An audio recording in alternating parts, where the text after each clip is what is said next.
I'm going to switch now. Still live streaming.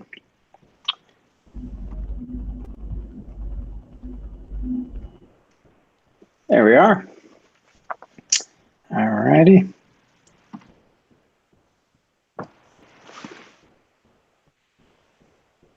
Hello, everybody. Welcome to the Denver ISSA virtual chapter. My name is Scott McCandless, the Vice President, running the host as well as the technical side. I'm actually here in Washington State. I kind of broke the COVID rules. I traveled across state lines. It was very eerie and weird going across state lines. I was able to eat out the first time in Utah, actually. So I'm hoping you all in Colorado or wherever you're at watching this video virtual presentation, you guys are doing well, had a long, good vacation, and well, as best you could. So this is our 6th virtual session that we're hosting. Again, we couldn't do the Rocky Mountain Information Security Conference, so we're trying to bring the conference to you in a virtual format, which is great because if you're able to watch live, we're live. If you're not, you can watch this later down the road when you have some more time. If you need your CPEs, let us know. We kind of do a verification process, a little bit of an honor system, but we just want to make sure that we're abiding by the CPE rules for this credit. Today, we're going to bring to you Cyberlaw Year in Review. This is Stephen Black. Stephen Black is an individual who has spoken at many, many venues. In fact, I'm going to read his bio. He's a law professor at Texas Tech University School of Law. He's taught at 6 law schools, 2 business schools, and the National University of Singapore.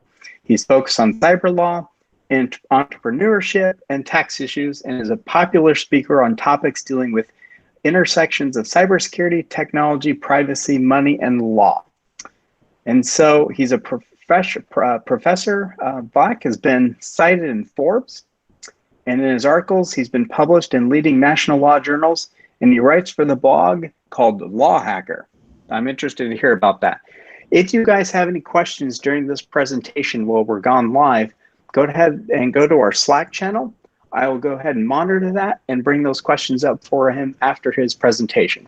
So with that, I'm going to go ahead and turn it over to you, Steve, and let you present. Thank you for your time. Scott, thank you so much. I'm always happy to be invited. It's a real thrill for me, and I'm grateful for the technology. This is fun to be able to connect this way. And so if you do have questions, please go to the Slack channel. Please ask them.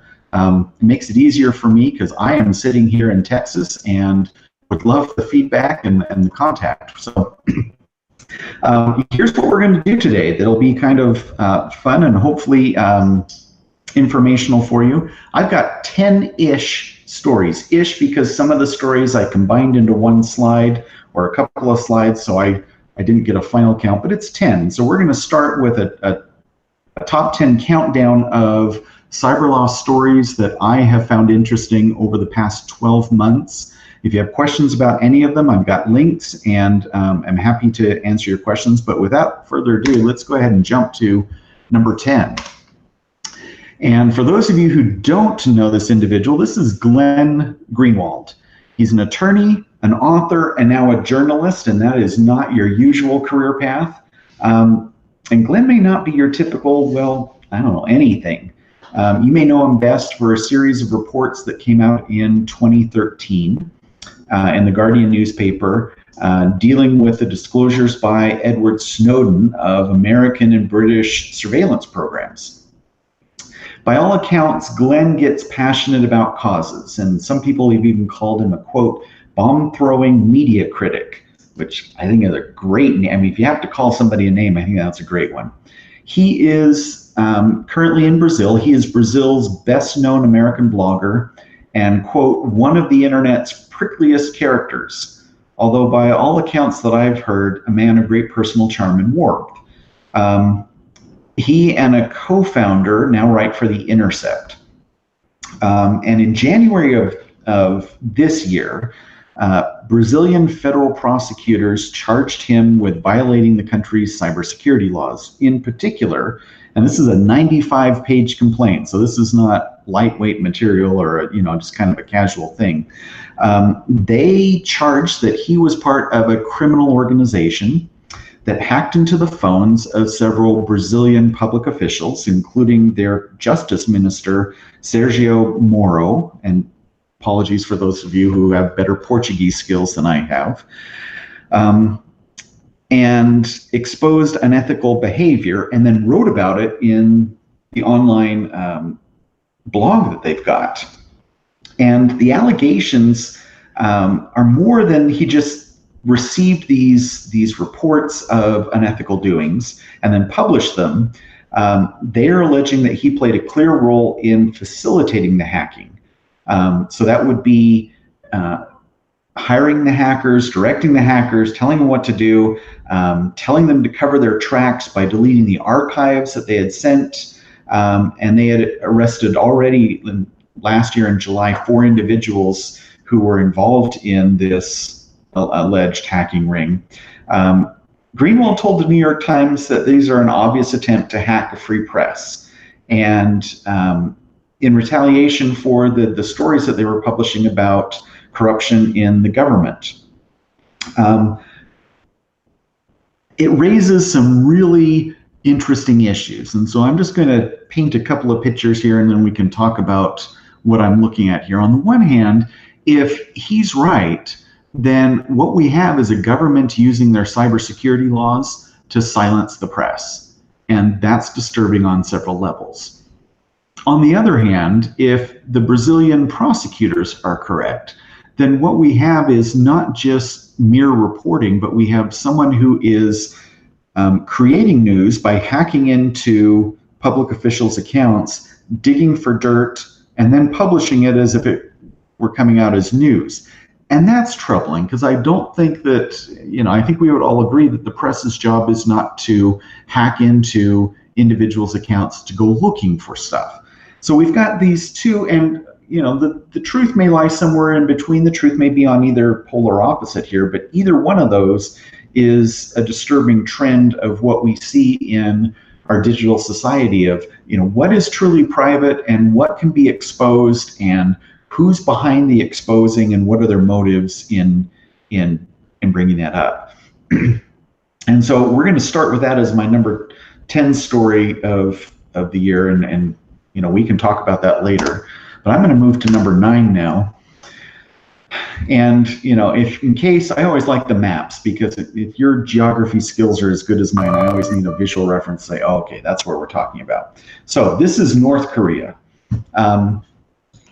And North Korea has been systematically, it's being alleged, amassing $2 billion, that's billion with a B, to help fund their various military, cyber, and weapons of mass destruction programs. And what they've been doing is targeting financial institutions and cryptocurrency exchanges in other countries. So specifically, they've been using 3 types of attacks. Number 1, they've been going after SWIFT banking systems, which is the interbank transfer systems whereby one bank can transfer funds to another bank, so that if someone requests funds, it has to go through the banks and then down to the end users. They've been targeting cryptocurrency direct attacks, and then they've been doing cryptojacking as well, where they attack computer systems and then use them to do crypto mining. So as some of the examples, a panel said that hackers in one unnamed country accessed the infrastructure of its ATM system, and within a space of 5 hours, forced 10,000 cash distributions to individuals whom it is alleged were working on behalf of the North Korean government, and then moved them across 20 different countries in an attempt to hide their tracks. In Chile, North Korean hackers were starting to do social engineering on LinkedIn by offering jobs for the Chilean interbank network Redbank, which connects all of the country's ATM systems. And so they were getting those who have banking credentials to apply for this fictitious job so that they could gain those credentials and thereby access the ATM systems, and then commit these types of banking frauds.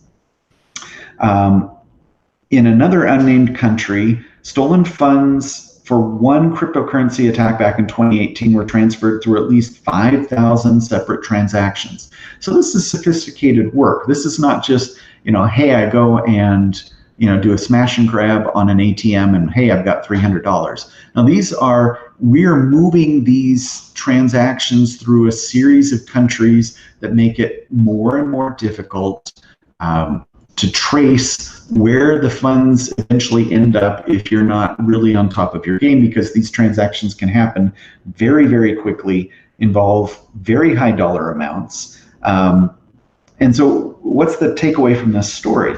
Well, part of it is that increasingly it is possible to amass large sums of money by exploiting banking systems. And exploiting those banking systems that are not well guarded, or that the employees give up credentials willingly. And then you can move them across multiple jurisdictions, in a matter of minutes or hours. And to use those in a coordinated method so that large sums of money can be used for additional criminal or illegal enterprises. So that's kind of this story here, just to give you a flavor of the international sorts of things that we're looking at. One of the interesting things that's going on here is that to trace these, your organization that fights these types of attacks needs to have not only the technical expertise for cybersecurity, but also the banking technical expertise and legal technical expertise in terms of navigating how we trace and follow these through multiple countries' systems. If you have countries that are cooperating, how are they cooperating? What teams are doing that? And who is on those teams to do this? So we're talking about a very high level of sophistication on the attack side, and it needs to be met with an equally high level of sophistication on the defense side for law enforcement and for the banking industry to be able to protect against these types of attacks and train their employees to look for these types of things. As the level of social engineering gets higher and higher, we find a need to train employees to look for these types of things and not be duped by them. And that involves an ongoing educational process that, hey, these are the types of things that we're looking at. All right, with that, we're going to move to story number 8. So we're off to Washington, D.C. So the NSA did create back in October a new cybersecurity directorate that will be headed by Ann Neuberger. The NSA has had a cyber defense organization in the past.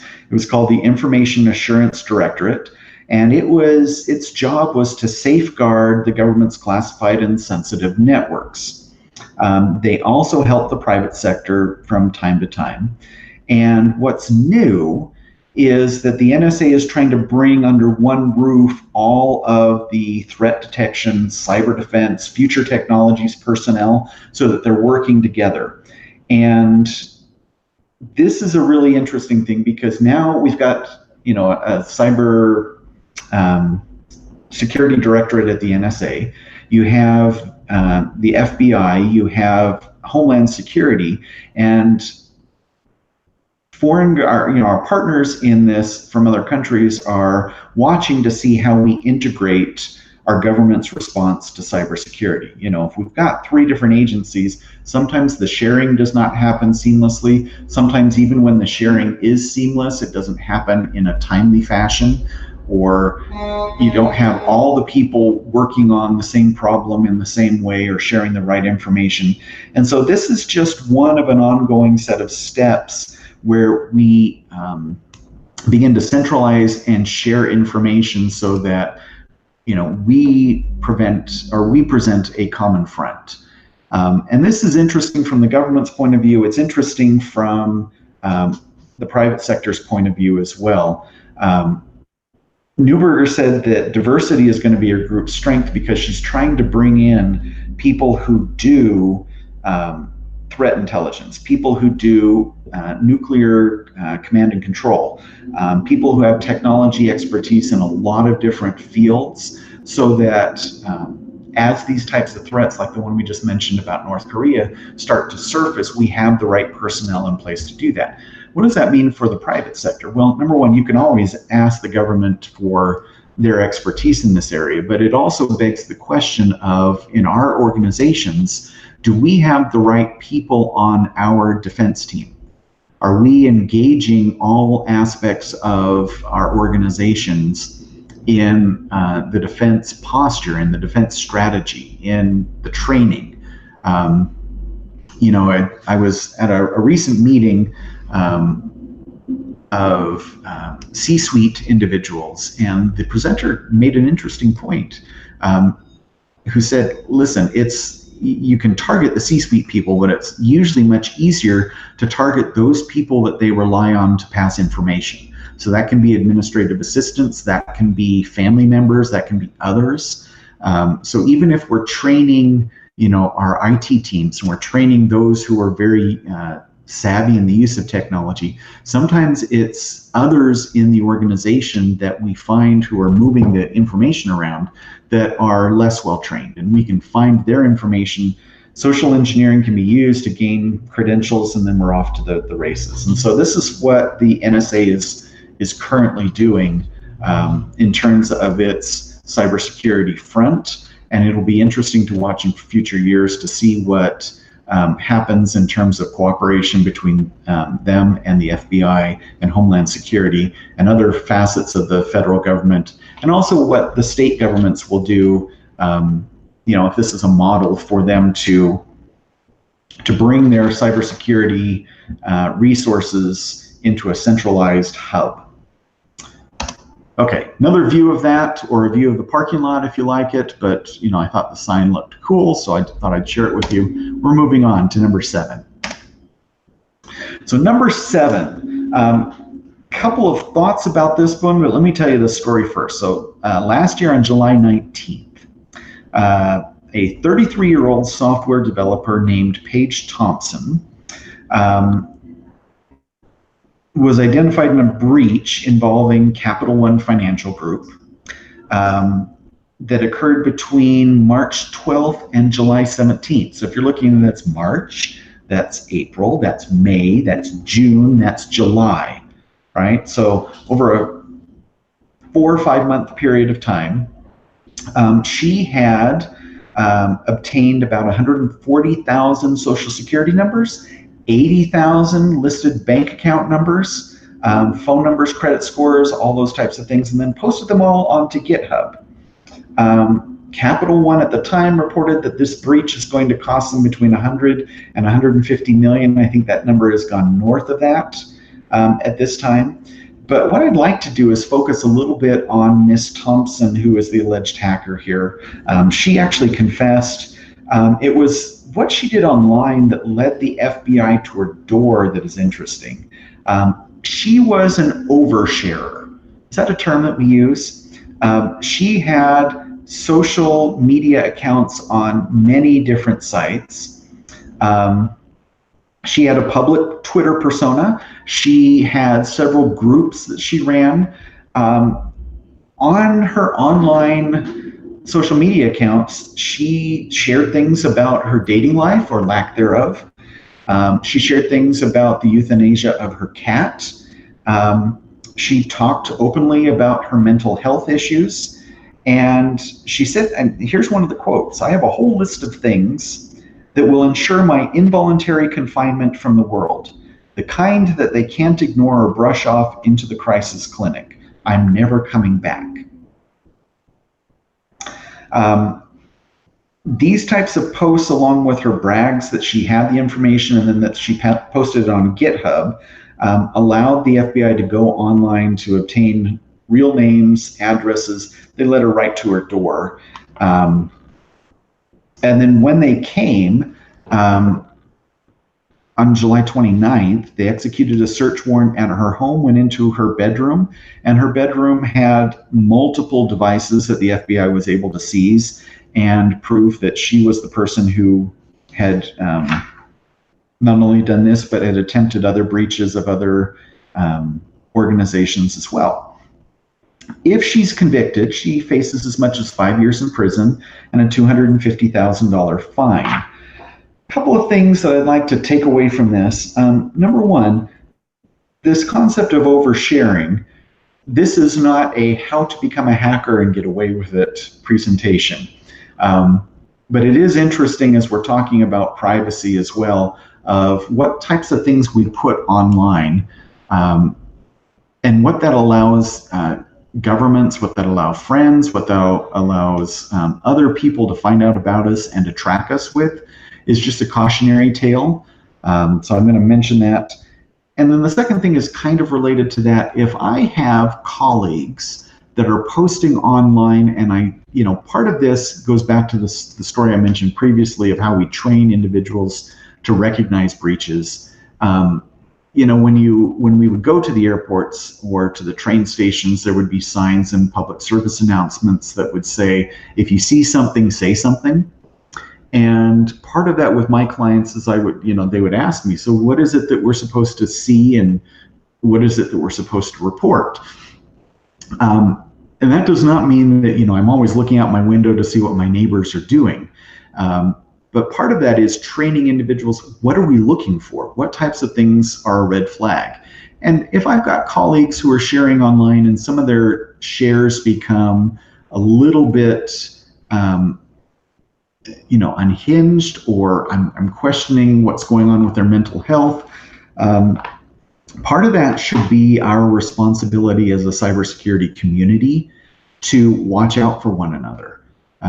Especially in this time when many of us have been in perhaps more of a sense or a state of isolation, we should watch out for what people are sharing online and just make sure that our colleagues and those that we work with or those that we have professional relationships with, if they're starting to say things that we're worried about them, to reach out and to make sure that appropriate help is there before somebody goes off the deep end and breaches Capital One.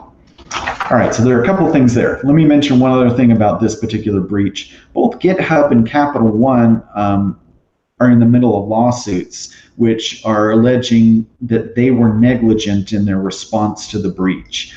These types of lawsuits we are going to see more and more of in the coming years. And just for those of us that are not in court a whole lot, negligence is a cause of action where we're alleging that somebody had a duty to do something. So part of these lawsuits are alleging that GitHub had a duty and that Capital One had a duty. And certainly there should be some of that with personal information that's posted online. The extent of that duty has not been set yet. And so we're watching how courts respond to that. We're watching to see, does that mean that if I misconfigure a server and everyone is able to get the information, that I have breached that duty to the people who are sharing their information with me?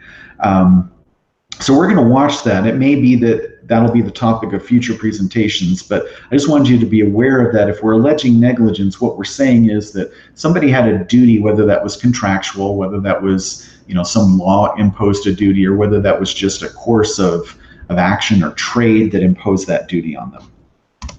All right, we're up to story number 6. And since I'm in Texas today, we're going to come back to Texas. And many of us read the story of the 22 government entities in Texas that were affected by ransomware attacks. Not all of those jurisdictions came forward and said, yeah, that was us. A lot of them wanted to remain anonymous.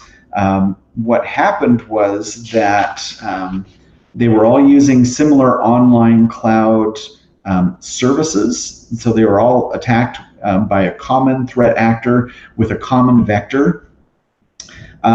They asked for a collective ransom of $2.5 million paid in Bitcoin. $0 was paid.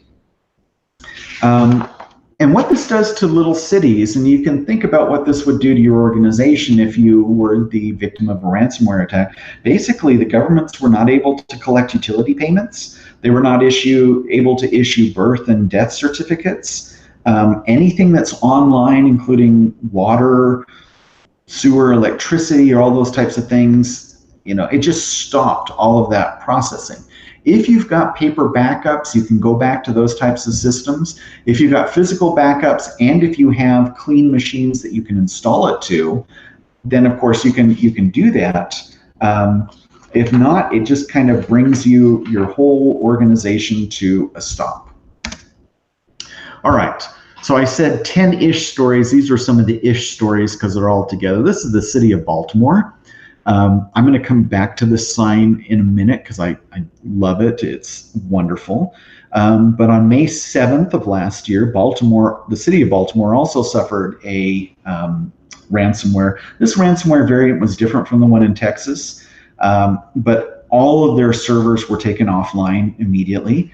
The hackers demanded 13 Bitcoin. I don't know how you come up with the number 13. It's, approximately $75,000, give or take, depending on what the exchange rate is. The hackers here said that if there was no response in 4 days, the price would go up, and then eventually they would destroy all the data. The real estate market in Baltimore tanked because the government had all property transfers online. And when the government can't transfer property, then there's no way to effectuate real estate deals. And so buyers start to walk away having lost confidence and prices drop. Those are real damages. Baltimore in the following months said, you know what, we really wanted to have this common front of IT infrastructure and of cybersecurity defense in one organization. We just didn't have that, and so our response was a little bit slow. They initially said it'll take us 2 weeks to get back up. Months and months flew by, and they still were not. They had to go to the public and say, listen, your water bills are going to be high when we finally get around to issuing them because we can't do it right now. So for people who are living paycheck to paycheck, that can be a boon in the short term and a real pain, if not an impossibility, if they haven't saved the money later to pay the water bills. This is an interesting, outshoot of this. Parking tickets. And tickets generated by the city's online speed and red light cameras could only be paid if you had a physical ticket. If you didn't have that, they said you're going to have to wait to pay that. So, whoo-hoo, right? If I was speeding a lot, suddenly I get a reprieve for a little bit of time. And for those of us who had overdue library books, all the fines were waived. All of the city's 10,000 employees had to get new credentials. So for those of us who work in IT, you can think about if everyone in your organization has to get new credentials, that's going to take you forever. The city was criticized for saying, why didn't you just pay the 13 Bitcoin? That would have been a lot cheaper than what I'm going to tell you is going to be their final cost. And the FBI said, listen, even if you pay, you still have to go into your system and make sure that the hackers are out of the system. Otherwise, they just redo the attack and you get to pay again. And so you still bear the cost of remediation after a breach. And so the FBI and other government agencies and other law enforcement agencies will tell you, don't pay the ransom for two reasons. Number one, you're still going to have costs. And number two, there's no guarantee that, number one, the hackers will give you the keys, and number three, that even if they do, that those keys and their encryption systems will actually give you back the data intact. So if they use or they botch the encryption during the attack, your data may already be lost. And so paying the ransom may not be worth it.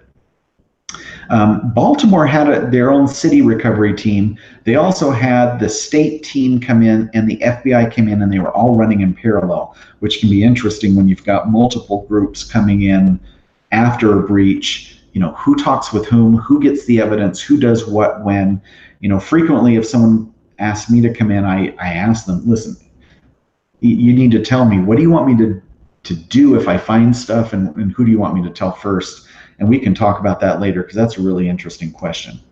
The board had started with about a $300,000 bill for this. It quickly went up several million. They did a supplementary authorization of $10 million. And I wanted to tell you where that additional $10 million went to. So first of all, there was Mandiant FireEye got $1.3 million for enhanced detection and remediation services. There was another $800,000 that went to SecureLore for network monitoring. $770,000 to Crypsis for forensic services to go through and see what had happened, what kind of damage there was. $385,000 to a company to rebuild all of their Microsoft products. This one I thought was interesting. $300,000 to a Washington law firm for response plan assistance. $150,000 to Deloitte for evaluation services, and then there were some other vendors in there as well. They faced some criticism as well about the vendors that they had chosen and the ongoing nature and the mounting bills. And the city managers came back and said, listen, we want to use the vendors that are already familiar with our services and what we offer, because trying to, especially in the middle of a breach or in the middle of an ongoing breach, trying to bring in new vendors and get them up to speed will just cost us more time and more money. And so you may take a look at that. This isn't part of the story, but it's an interesting side note, that a lot of cyber insurance will require that you use the insurance company's vendors, and they may be strangers to your organization. And so you may just have a talk with management about whether you want that type of stranger coming in. Sometimes it's good to have a fresh pair of eyes to come in and take a look at everything, or to use a national firm. Sometimes you want to use the vendors that already know what's going on so that the response can be quick. And then the final thing I wanted to mention with this is this sign that I have up here, which is the handwritten sign. Part of your response plan and part of your response efforts should involve communications. We have seen in past breaches, we have all seen as we are dealing with this pandemic, that good communication is so important. Not only to set the right tone and to project an air of trust and that we can handle this and everything is going on, but having multiple outlets for communication, a lot of times will lead to confusion and may just give the hackers the upper hand as the breach drags on as you're trying to figure out who's in charge and who's telling the story. All right, we're up to number 5, and I'm going to move the pace up just a little bit. So this is the criminal part, the Perp Walk, as I like to call it. So I'm going to go through a couple of these. This is Andre Chirin, who was part of the JP Morgan Chase breach that involved 80 million clients. Chirin had been extradited from the Republic of Georgia. He, in New York, in February, was part of a plea deal where he would agree to forfeit $19 million. I don't know what your bank account looks like, but if you've got $19 million to forfeit as part of a plea deal, that just kind of tells you with some of these organizations the scope of the money that they're looking at here. All right, so I'm going to move on. Reyes Daniel Ruiz, I don't have a picture of him. He's a former Yahoo engineer, pleaded guilty to hacking thousands of Yahoo accounts. He was looking for inappropriate images, particularly of younger women colleagues, and claims that he was able to do that by having access to Yahoo's internal system. He was out on a $200,000 bail. And this is just interesting in terms of, if my organization is dealing in photos or personal information or stories or any of those types of things, what am I doing in terms of letting my internal employees have access to those types of things? And then finally, we have Henry Kyle Fries, who worked for the Defense Intelligence Agency. He had disclosed classified information to 2 journalists, was caught red-handed according to the Assistant Attorney General for National Security, was charged with 2 counts of willful transmission of national defense secrets. Each count bears a maximum sentence of 10 years imprisonment. So again, this is, coming back to, our relationship with the media in terms of disclosing information to the media, disclosing information generally, it becomes a very pickly situation in terms of what can be disclosed, what can't be disclosed, who has access to it, should it be disclosed. So this concept of privacy and transparency between secrets and openness is going to be something that we're going to watch play out for many years to come. All right, the number 4 story is one of my favorites from this presentation. These two individuals are actually part of our community. So they are professional pen testers hired by Coalfire Labs, and Coalfire was engaged by the Iowa State Court System. That's the state court system, to conduct a test of their courthouses. So under the terms of the contract, these two were permitted to impersonate staff and contractors, use false pretenses to gain access, tailgate employees into buildings, and access restricted areas. They could not subvert alarm systems, force open doors, or access any area that required protective equipment. So early in the morning of September 11, the two of these went to a courthouse in Iowa. They found an open door, so they went in and then re-engaged the lock and then closed the door. Right? If you find an open door, that's obviously a security breach, but they wanted to see if the door lock system was working or not. So they relocked the door and then used a plastic shim to see if they could do it. That's when they set off the audible alarm. As soon as they heard an alarm, protocol is that they sit and wait for police to arrive. Well, the county deputies showed up a few minutes later, asked them who they were. They produced their get out of jail free card. They told them what they had done. They told them how they did it. They said the deputies seemed really impressed that they were able to do this. And then the county, and they were going to let them go, and then the county sheriff showed up. This is where it starts to get interesting. The county sheriff said, well, wait a minute, you've already admitted that you have broken and entered. You've set off an alarm that says that you were tampering with the alarm system. They deny that. And then when they called several of the people on the get out of jail free card, so if you haven't engaged a pen testing system or service before, what you're going to give them is a list of reference names and numbers so that if they are arrested or if they are caught, there are people that they can call. One of the names on the list didn't answer the phone.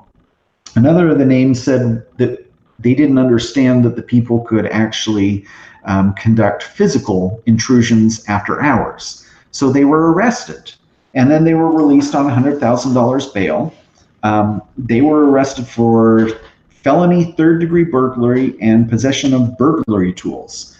So this is just an interesting legal note for those of you who either possess or are thinking about possessing a set of lockpicks. They are not legal to possess in all states. So I'm just going to let you know you need to check that, especially if they're part of your kit or you're going to a conference in another state. The lockpicks crossing state lines may or may not be a good idea. At this point, the story takes a turn for the interesting because then the state legislature got involved, and not all the members of the state legislature were even aware that the state court systems were doing this type of pen testing. A lot of them were not aware what pen testing was. There were public comments about why are we using criminal methods to test our security and what's going on. We need to have hearing upon hearing. Ultimately, cooler heads prevailed. And there are several takeaways here.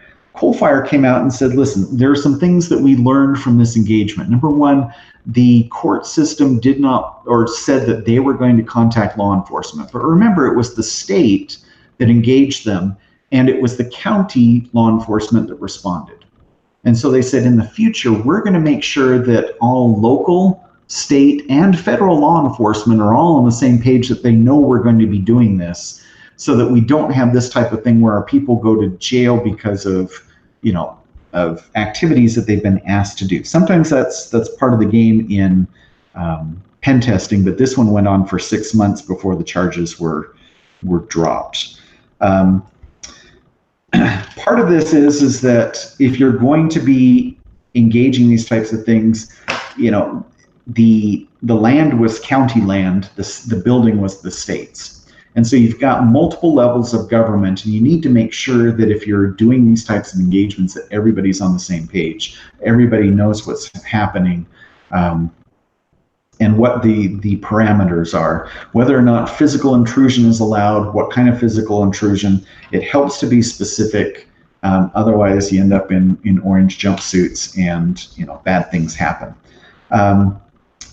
Eventually everyone said, listen, this was a learning experience for us in terms of what types of things we can do to test our systems and what types of things we need to make sure everybody understands in terms of contractual arrangements, in terms of promises made, in terms of who's going to be notified when, so that these types of things don't escalate as this story escalated.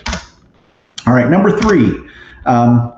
All right, big name logos here. What are we talking about? So this one is all about data, and particularly where your data goes. So number 1 story here is in October, Apple found itself in the middle of a big storm, a little storm, mostly a little storm.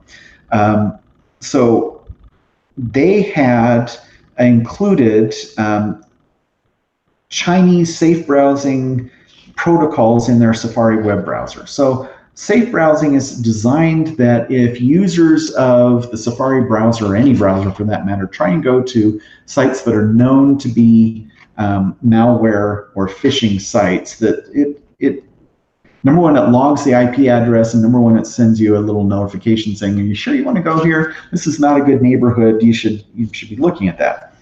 So part of that was, then there was this blow up saying, well, wait a minute. So is Apple allowing users' IP addresses to be tracked by Chinese companies? And, in the end, it's almost a non-story from one point of view, that if you're not in China, it's not happening to you. And if you are in China, you're kind of assuming that the Chinese government is tracking your IP addresses anyway. So who really cares? Who really cares? The question is, so what is Apple doing? What can you learn from tracking IP addresses? So I'm going to hold that question as we go to a couple of stories about Google. So in February of 2020, Google announced that they were cracking down on apps that were put on their Android stores, that if they could track locations, that they were going to go through a higher level of scrutiny. So these are apps that you would put on your phone that can track your phone's location as you're using the app. And so they're doing a second level of review for all of these types of apps. So again, what's the harm? What does it matter if your app tracks your location?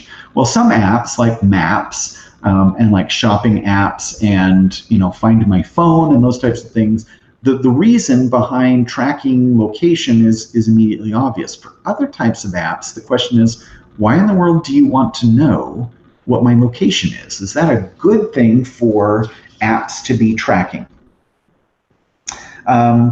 Okay, number 3, and this brings it home, for current what we're experiencing and talking about. Apple and Google announced that they were going to be partnering with COVID-19 contact tracing. And immediately that set off a firestorm, because the question came up, so what's the harm in location tracing? If we're doing contact tracing, who I've been in contact with, it's a good thing in terms of virus response to know who's been in contact with whom, and if one of my contacts has been sick, to be able to go back and say, where have you been? On the other hand, the question is, what can we do with information that tracks your whereabouts? Where have you been in the past 2 weeks? Who have you associated with? What locations have you been with? And so there are serious, and Google and Apple, to their credit, said, listen, we're not using this to trace people's whereabouts except, in the context of this virus. But on the other hand, do we want private companies being able to trace our whereabouts? And that leads me to the 4th story in this part, which is February again of this year. And we're going to Albuquerque, New Mexico. And the lawsuit filed that alleged that Google had provided at low cost or free education services packages to school districts to allow them to do school at home. And the allegation was that this allowed individuals and school districts and governments to spy on children. And that takes that privacy question to a whole new, it's okay if we're spying on grown-ups, but do we like to spy on children? And Google said, we're not doing that, and kind of passed the buck saying what the school districts or the governments do with that, is up to them. But it raises the question, if I'm using school district information, what information are they collecting about my children, and how is that being stored? How is that being protected? We all know that schools are easy targets for information because adult information on the dark web is not as valuable as children's information. And the reason being that I can use children's personally identifiable information to create bank accounts that nobody will discover for years. So the length of the fraud and the value of the fraud goes up and up and up. Whereas adults will check their credit scores or get alerts, children won't. Nobody will even think to do that. So places where children's information is being stored, tracked, kept, schools, hospitals, those type of daycare centers make easy targets. And the question is, so who's looking and who's capturing the information? All right, we are moving on to story number 2. Story number 2 is an interesting one, and so I'm going to bring this up. This is Ring. If you don't have a Ring device, they do home security. You plug the device in, it watches who comes to your door, it watches your home, it watches. And their motto, or their corporate reason for existence, was that we're trying to reduce crime. And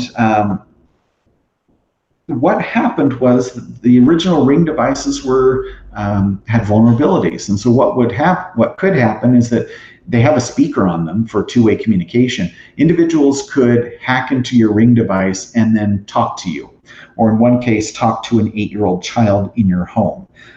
There were racial slurs that were coming out of your Ring device. There were ransom demands, all kinds of interesting, scary things. And so this raises this question again about, what kind of devices do we have in our homes and who can get access to them? I'm talking to you with a camera. It's, right here in my home. You get to see me. That's a wonder of technology. If misused, is a camera a good idea? And so Ring has gone through a very extensive period of testing and retesting of patching the vulnerabilities and looking at it in terms of what kind of security are we putting in the devices that go into our homes. And so that's just an interesting, again, we love technology, and as we become more dependent on it, our lives become easier, they become more interesting, we can do a whole lot of things, we can connect, and that's wonderful. But at the same time, we have to worry about what kind of privacy are we expecting, what kind of privacy are we giving up to be able to have these kinds of discussions. Which brings us to our number 1 story, and wow, there's no image there, you just give us a whole lot of text. Black, what are you doing with this? So this one is absolutely fascinating, and we're going back to North Korea and we're going to Microsoft. And so this is a 27-page sealed lawsuit that was unsealed in December.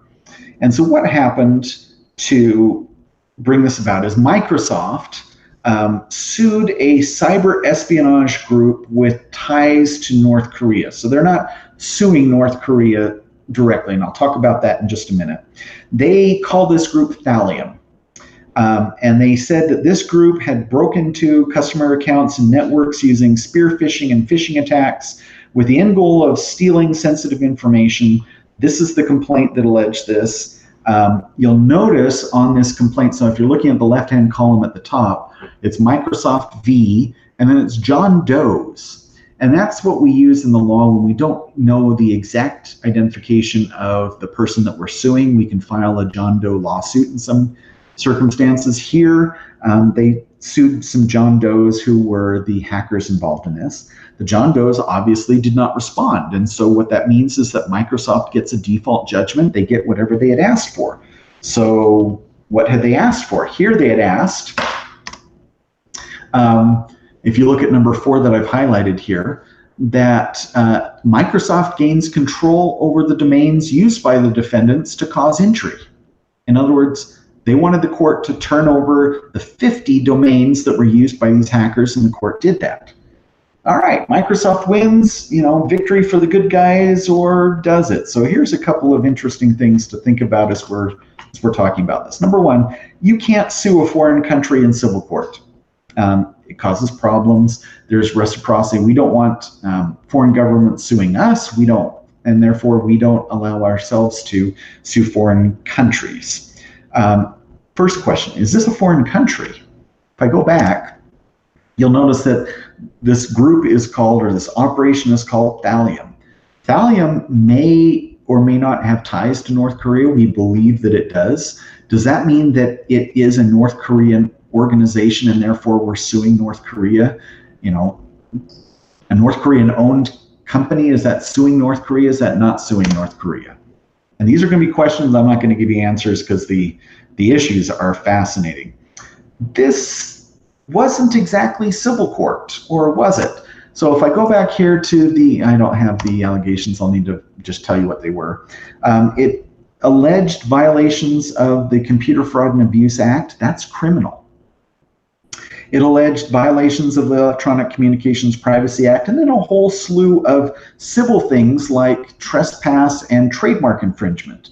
So the question is, so by putting a criminal component into this complaint, do I get a whole bunch of civil stuff as a loophole, which then allows Microsoft to take control of 50 domains?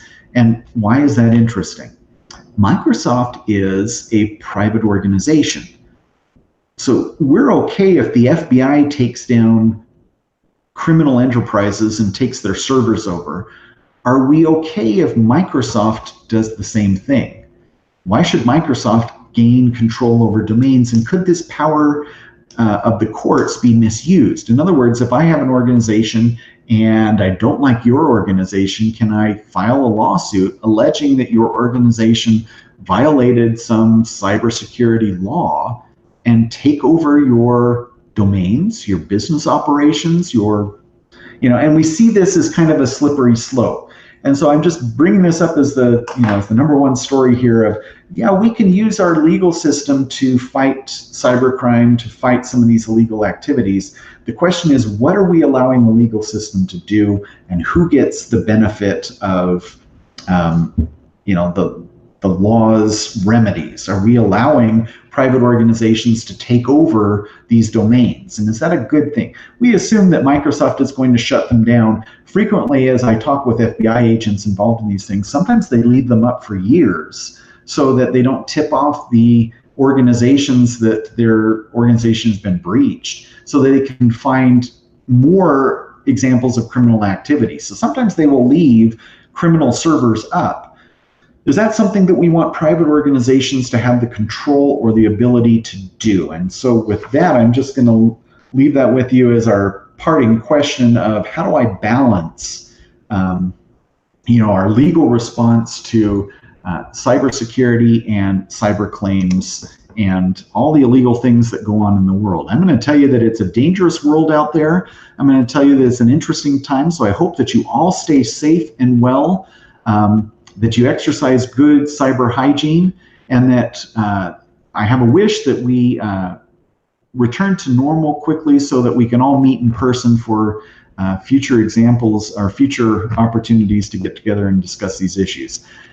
My information is here. You're welcome to contact me with other questions. Otherwise, I'm going to turn it back to Scott, and we will end the presentation for today. Well, absolutely. Thank you, Stephen. I liked your 10 stories. I always like how is it applicable that we have these technologies and we're trying to protect our organizations, and how does it translate when things go sideways? You have an overshare, although I agree with you, I think oversharing is a real word. It has to be. You won't probably find a lot of those in the cybersecurity membership of ISA, but I have ran across one of my places I've worked where I started watching their Twitter feed, and they had some social other accounts. This employee had a kind of reputation difficult to work with, and I was just kind of curious. Now, this is where I don't know where sleuthing or trying to kind of do the trying to figure out, is this employee just on the verge of becoming unhinged. But what I did notice is this escalation where their social account went from very little activity, to talking about things like bad relationships, buying more weaponry, just being very angry at the world, pushing some of their various agendas. And it surprised me to the point where I'm like, this might become, but I knew, I didn't quite report it to HR at that point. I knew their managers were involved, but it is a fine line when cybersecurity looks at within themselves to find out who the bad guys are, but within their own organization, that you have someone becoming unhinged, or you have that person's very much an overshare, and as a result, they have a lot of access to sensitive data. Where's the where's the balance there? Yeah. Exactly. Yeah, it's interesting. We talked a little bit about, who's on the team, and part of, HR has a tough job, but part of HR's job is to work hand in glove with InfoSec, so that if we've got, what I don't want to do is have one of my colleagues say, hey, I noticed what you're posting online, so I've turned you in, right? The turn you in part of it actually deters us from being able to take early steps. And it's a tough balance to achieve, but if you can have a process and protocols where people can just say, hey, we've got some, I've seen something that's an issue.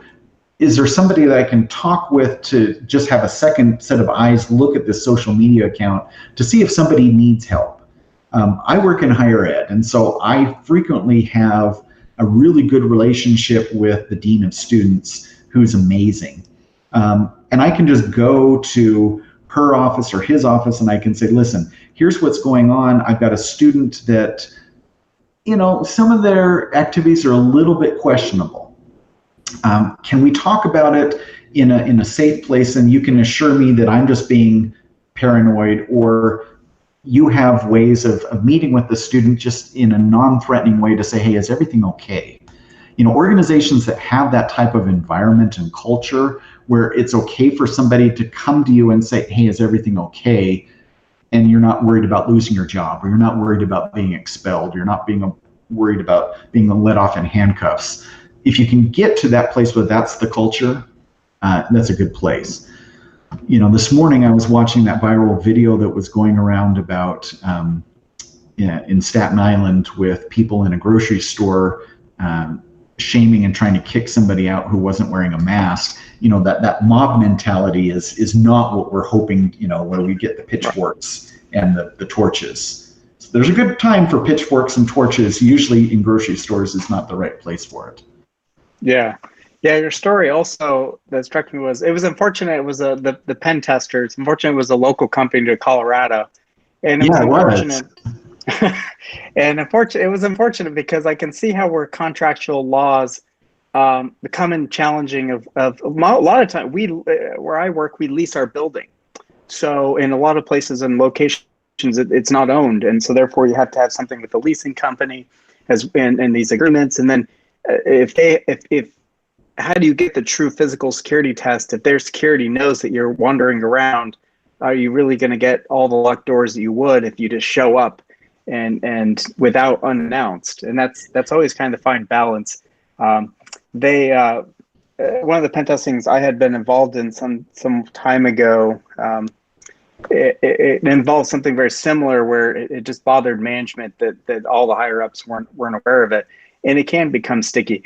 However, I think it is super important to make sure if you have that get out of jail free card, that the higher ups that are the phone numbers to call in case this thing does escalate, that they don't leave you hanging with, we don't know about this, or they don't answer their call. That could have probably de-escalated instantly or assisted. It may not actually alleviate the county sheriff's position, because he was right when they say they've already admitted to doing these things, and this letter is almost proof of it, which is the opposite of what the pen test is. But I couldn't warn enough people doing those physical tests to be cautionary. You might not get as rich a pen test if you're walking around with the people, but it may be the best you can do just to keep people from getting arrested doing those things.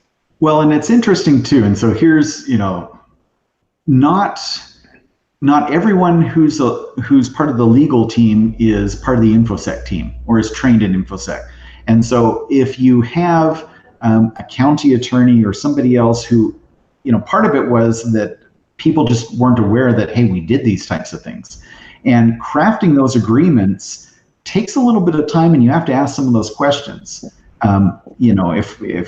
If I'm coming in to do pen testing, I'm going to ask, are you okay if I do this? Are you okay if I do? And if you say no, that's fine. And I'm going to then give language in my report that's going to say, you didn't ask me to do that, so I can't tell you about that.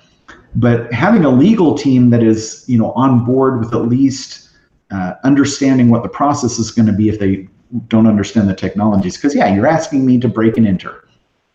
You're asking, and that's true with any type of hacking. I frequently get questions about, am I allowed to hack back? And I'm like, oh, okay, let's, tell me what you mean by hack back, and, tell me what you mean by you want somebody to come on your premises. Tell me what you mean. And, your story reminded me of an interesting story. There is a hotel with which I'm familiar. The building actually sits on 2 parcels of land. So it spans 2. And the leases for those 2 parcels don't end at the same date. And whenever one of the leases expires, the rent on that half goes up. And then the next one goes up as well. And you've got these, for me, right? Because I'm, you'll see my Twitter handle about, I love to hack the law. I have been a tax attorney. That is the ultimate in terms of, and my colleagues and my students are like, you're the one who knows how to get around the rules. And I'm like, that is not a good reputation to have. But knowing what the rules are makes your questions really interesting about, okay, so what is it that you would like to do, and how do we make sure that you can do that in a way where everyone is given permission? And they may not know when you're going to do it. If you're a fan of the Steve Martin, Inspector Clouseau, movies, right? I want you to attack me. I don't want you to tell me when. That type of thing, drafting those agreements are very interesting. Drafting agreements for where data exists and where it doesn't exist are really interesting right now because the law has not caught up with our technology. Yeah. And I also thought your story about the costs, I think it was when they were looking at the government and the mandates and paying out the law firm and paying out all these people. And I understand that cybersecurity insurance companies have their preferred providers, and a lot of cybersecurity companies are trying to buy into those so that they're on the preferred list, so maybe they'll get caught up in a hack. But it's amazing the rising costs, and I think that's hard to get through because you have a security professional or engineer or a couple more on your team that can watch your logging and monitoring, and how much that is insurance in and of itself that may not let a hack get out into a situation where you have to turn off servers and rebuild everything and restore everything, where if you have a few more people on the cybersecurity team, that might prevent something from an outbreak like that where you have to shut down business for X number of days. But it was also interesting. You're wondering, all these companies having to get paid to investigate and do the forensic analysis of a hack. It still brings me back to the Trend Micro days of, is it possible they're white hackers and that they're actually inventing the viruses only to generate and prove their product works, and that it's this kind of this two-way feeding of, well, if we invent a bad malware then used by our system that'll prevent that software, but hopefully they're not doing that. But it just kind of makes you wonder. Yeah, and you're asking the lawyer that, and I have no comment on that. Right. Whoever, right? You might have guidelines, but there are no laws about that. So anyways, I really appreciate your time. I thank you for presenting here on this virtual session and your availability to do this. For our members, again, this is going to be online for if you would like to watch it again. If you've not, we're definitely going to keep posting some more tweets out there so that people get this information and come to our YouTube channel. We also have a great lineup. We have another virtual session coming out this Thursday, as well as we have a full calendar within the month of June as well. So we thank you all your members, and we thank you, Steve Black, for your presentation. Appreciate it. My pleasure. Okay, with that, I'll cut us off. Thanks, everybody. Bye.